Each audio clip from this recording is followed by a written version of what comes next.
నరేంద్ర మోదీ ప్రభుత్వం ఏకపక్షంగా అనుమానాస్పదంగా వివాదాస్పదంగా తీసుకొచ్చినటువంటి వక్ఫ్ ఆస్తుల సవరణ చట్టాన్ని పార్లమెంటరీ కమిటీ పరిశీలనకు పంపించాలని చెప్పి నిర్ణయించింది.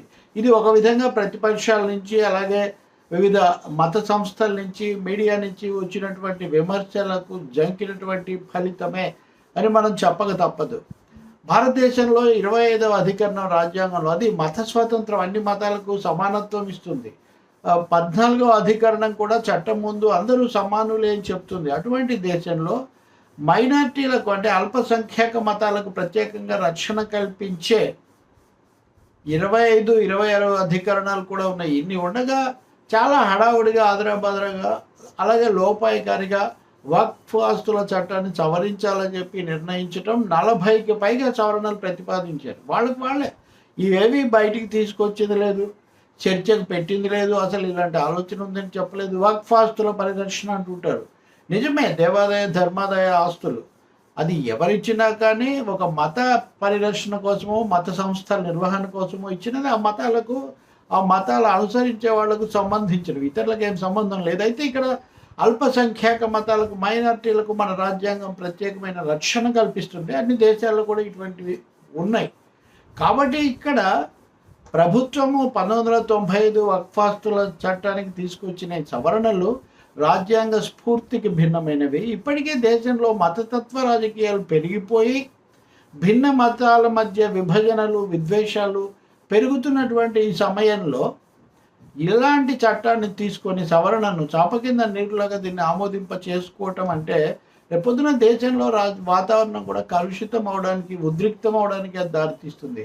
మొన్నటి పార్లమెంటు ఎన్నికల్లో మెజారిటీ కోల్పోయినటువంటి బీజేపీ రాబోయే శాసనసభల్లో హర్యానా, మహారాష్ట్ర, కాశ్మీరు, ఆ తర్వాత ఢిల్లీ, ఆ తర్వాత ఇంకా ఈ రాష్ట్రాల్లో నిలదొక్కుకోవడం కోసం ఈ చట్టాన్ని సవరించి ఆ విధంగా మెజారిటీ మత ప్రజల ఓట్లు పొందొచ్చని ఒక ఆలోచన తప్ప ఇంకోటి ఏం లేదు. అందుకే ఇది ఒక విభజన వ్యూహంతో వచ్చిందని ప్రతిపక్షాలన్నీ విమర్శించే పార్లమెంట్లో ప్రతిపక్షాలన్నీ కూడా దాదాపు కాంగ్రెస్ దగ్గర నుంచి వామపక్షాలు లేకపోతే సరే మజ్లిస్ లాంటి పార్టీలు అన్నీ కూడా దీన్ని వ్యతిరేకించాయి. దీన్ని మేము ఎట్టి పరిస్థితుల్లో ఆమోదించబోము అని. ఎన్డీఏలో ఉన్న జేడీయూ లాంటి పార్టీలు కొంతవరకు సమర్థించడానికి ప్రయత్నించిన వైసీపీ సభ్యులు కూడా దీన్ని వ్యతిరేకించారు. మొత్తానికి ఇవన్నీ అయిన తర్వాత ఈ బిల్లును మేము సెలెక్ట్ కమిటీకి అంటే పరిశీలనకు పంపిస్తున్నాము, మరింత అధ్యయనం చేసిన తర్వాత తీసుకొస్తామని చెప్పి ఒక అడుగు వెనక్కి వేశారు. ఇదే విఘ్నత భవిష్యత్తులో కూడా చూపించాలి. వివాదాస్పదమైన చట్టాన్ని ఆమోదించకూడదు. ఇందులో ప్రధానమైన అత్యంత అభ్యంతరకరమైన అంశం ఏంటంటే వక్ఫ్ ఆస్తుల నిర్వహణ సంస్థల్లో ఆ కమిటీల్లో ముస్లిమేతరులను కూడా నియమించవచ్చు అని ఒక సవరణ తీసుకొచ్చారు. మనకు బాగా తెలుసు అన్య మతస్థులు అక్కడెక్కడ తిరుపతిలో కనపడ్డారని లేకపోతే ఇంకోటి ఏంటని అన్య మతస్థులు అసలు దగ్గరికే రాకూడదు అని చెప్పేటటువంటి ఒక పార్టీ ఒక వ్యవస్థ అసలు ఒక ముస్లిం మత రక్షణ కోసం వాళ్ళు పెట్టుకున్నటువంటి వక్ఫ్ బోర్డులో అన్య మతస్థులకు ఎలా వాళ్ళు చోటు కల్పిస్తారు, అది కూడా చట్టరీత్యా చట్టాన్ని సవరించి మరి అలాగే మహిళలకు ఉండే హక్కులకు సంబంధించి అని తెచ్చామని చెప్తున్నారు. ఇదివరకు తలాక్ అప్పుడు కూడా అదే చెప్పారు. అందరూ వ్యతిరేకించే అంశాలు ఉన్నాయి. ఎక్కడైనా మూఢనమ్మకాలు లేకపోతే పెత్తనాలు ఉంటే వాటిని అరికట్టాల్సిందే. కానీ వాళ్ళకున్న మత స్వాతంత్రాన్ని మత స్వేచ్ఛను అరికట్టాలని ప్రయత్నించడం, అందులోకి చొరబడాలని చూడటం మటుకు వాంఛనీయం కాదు. ఇదే సమయంలో ఉత్తరప్రదేశ్లో కూడా మత మార్పిడి చట్టానికి సవరణలను తీసుకొస్తున్నారు. ఇవన్నీ కూడా ఏదో ఒక విధంగా మత సంబంధాలను వివాదాస్పదం ఉద్రిక్తం చేయడము. రెండవది ఆ వక్ఫ్ ఆస్తులు చాలా విలువైనవి.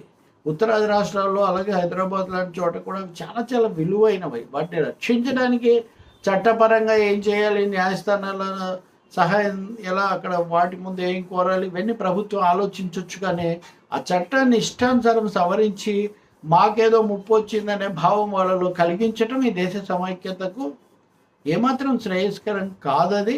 మత సామరస్యం, చట్టబద్ధ నిర్వహణ ఈ రెండు ఇప్పుడు కీలకమైనవి. ఇప్పుడు ఆ బిల్లు ఎలాగో వెనక్కిపోయింది కాబట్టి భవిష్యత్తులో అయినా అందరితో చర్చించి పారదర్శకంగా అవి ముందుగానే ప్రకటించి అందరి అభిప్రాయాలు స్వీకరించి అలాగే వాళ్ళ అల్పసంఖ్యాకులుగా మైనార్టీలుగా వాళ్ళకు ఉన్నటువంటి రక్షణలకు భంగం లేకుండా మత స్వేచ్ఛ సమానత్వం అన్నదాన్ని ఏమాత్రం కూడా కదిలించకుండా అవసరమైన మార్పులు చేయొచ్చు అందరి ఆమోదంతో. అంతేకాని విభజన పెంచడానికి చేసేటటువంటి పని ఎంత మాత్రం మంచిది కాదు. ఇది రాజకీయాలు ఏమి ఉపయోగపడదని మొన్న ఎన్నికల్లో కూడా రుజువైంది.